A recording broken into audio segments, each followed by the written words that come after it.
The success of Marvel's leak strategy will prevent us from seeing Doctor Doom. Sadie Sink will indeed play a mutant in Spider-Man, and the Punisher will save Peter Parker from death. With the Doomsday teasers, the world of superheroes has finally picked up steam, showering us with news, including from DC. But over there, as always, it's a whole different atmosphere. Will James Gunn be able to climb out of this hole, or will he be fired by the new management? Share your expectations in the comments. And now for the hot topics. The Doomsday teaser with Steve Rogers surpassed the lifetime views of the Captain America 4 trailer in just 12 hours. What everyone expected has happened. It turns out nobody wanted the new Marvel, but as soon as the old one came back, so did the audience. It is reported, however, that Steve Rogers will not return to the title of Cap throughout Doomsday and will remain just Steve. Anthony Mackie will not be removed from his official position. Ironically, this turned out to be bad news for us because insiders report that after the success of the first teasers, Marvel has adjusted the Doomsday promotional campaign. Specifically, we will now see the clip featuring Doctor Doom later. Since everyone was so thrilled with Cap and there's still a year until the release,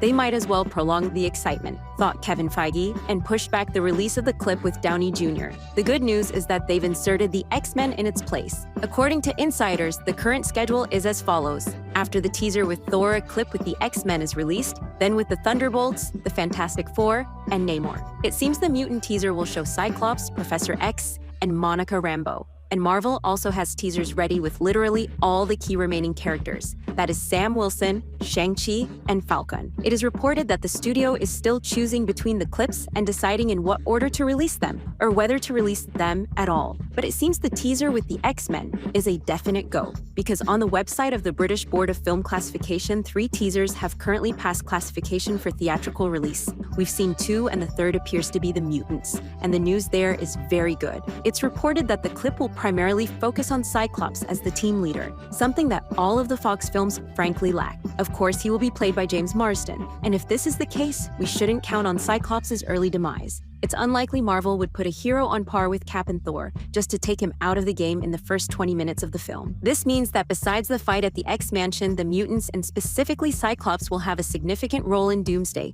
which is great news. Insiders also report that after the Kang Dynasty changes were indeed made to the Doomsday script, and they were substantial. It's claimed that initially the Kang Dynasty was a standalone film and only indirectly kicked off Secret Wars. But now Doomsday is based on the prequels to the 2015 Secret Wars, while the Secret Wars film itself is based on the comic but from 1984. This is slightly sad news. Without delving into the plots of the respective comics, which we've covered in separate videos, the situation is roughly as follows. For the basis of Doomsday, Marvel is using the storylines about incursions of one reality into another, as was the case before the 2015 Secret Wars. But the next film is an adaptation of the '84 comic, which was, to put it mildly, far less epic than the 2015 one. The battle world there was more sparse, and the plot itself, instead of 200 issues, stretched over only 12. It's sad but predictable. Throughout the multiverse saga, Marvel didn't bother to introduce other universes into the plot. There's not much to work with, so the Russo brothers will have to use a trimmed-down version of the comic, which unfortunately will prevent the dream of turning the entire next Marvel saga into a grand Secret Wars saga from being realized. But we still hold out hope and will continue to believe, because you have to admit, it would be very cool. In the meantime, let's move on to Spider-Man. You're going to laugh, but insiders have changed their tune again regarding Sadie Sink's role. Like the mythical serpent Ouroboros, the story around Sadie has eaten its own tail, and now the theory that Sadie will play Jean Grey in the film is dominant once again. The news and rumors stem from a plot leak, which claims that Sadie's character in the film will have mind control abilities. And the Shatterstar story was allegedly floated on social media by Marvel itself to confuse everyone and maintain an element of surprise. It sounds logical, especially after the story with Jake Gyllenhaal's Mysterio, when literally everyone suspected he wouldn't be a good guy in the film. And that's exactly how it turned out. Not that it stopped the project from grossing its billion, but a bad taste was still left. The same goes for here. Looking at Sadie Sink, the role of Jean Grey seems to be a natural fit, and insiders claim that this is precisely why Marvel cooked up the Shatterstar theory, so that everyone would discuss it,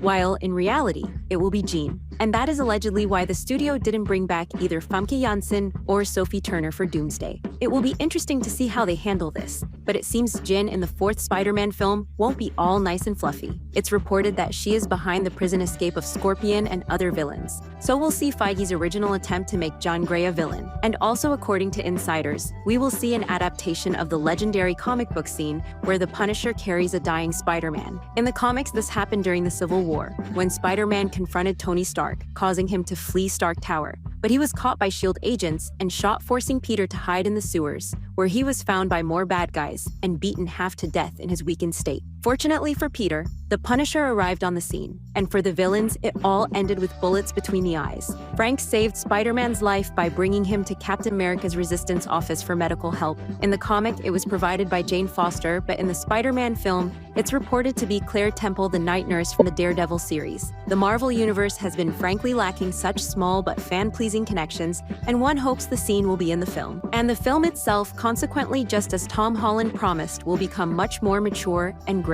This is something that James Gunn's DC is frankly missing, which has been under a barrage of criticism for being yet another remake of Guardians of the Galaxy since the release of the Supergirl trailer. And the fact that Netflix appears to be buying out Warner Brothers is seen by many as bad news for Gunn. Netflix likes to release a lot of films and a DC universe with a bunch of heroes, but with big projects only once every 2 years won't satisfy them. Some insiders report that Netflix will not remove Gunn, but will gently nudge him to get to work and delegate authority. Because out of the 3 big films that the DC universe under Gunn's leadership will release in 5 years, 2 will be directed by Gunn himself. Kevin Feige at Marvel, as is known, doesn't direct films at all, and Gunn might also be asked to focus on his producing duties and finally find directors for Wonder Woman and other promising projects. Because Warner Brothers is eager to challenge Disney and return to the top. The studio, for instance, has stated that it will not move Dune 3 from its release date of December 18, 2026. A bold statement since Doomsday is released on the same day. But Warner Brothers said they claimed the date first, and if anyone has to move, it's not them. Thus, we are in for a continuation of the Barbenheimer story, which has already been nicknamed Doomsday.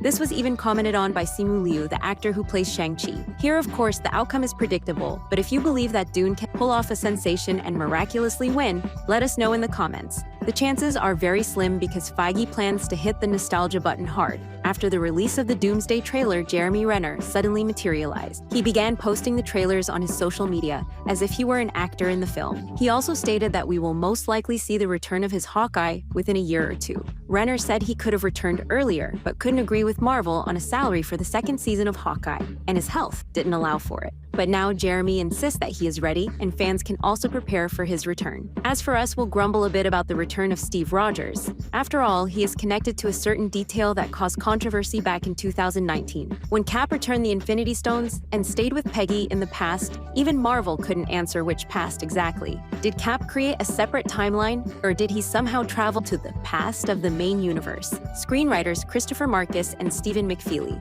for example, believe that Steve at the end of Endgame remained living in the main universe where his alternate version was frozen in ice. So that's not a problem. But the Russo brothers, in the commentary for the digital version of the film, said that Steve, on the contrary, created an alternate reality with his actions where he lives with Peggy. Given that Endgame concluded the Infinity Saga, no one dwelled on the inaccuracy, and the canon has still not been established. But in Doomsday, it will have to be because Steve is back, and more importantly, he has a child. Apparently, the events of the Doomsday teaser with Rogers take place in the 60s, and therefore, in the modern Marvel, his child should exist and be quite grown up. But where is he? They could either pretend that the son of the legendary Cap has been willingly staying in the shadows all this time, or they could take the second option where Steve and Peggy lived in an alternate reality. This option has its own problems as an ethical dilemma arises. Steve, it turns out, knew about all of Hydra's schemes and the evil it would inflict on people. But despite all that, he chose retirement and a quiet life with Peggy. That sounds frankly very un-Captain-like,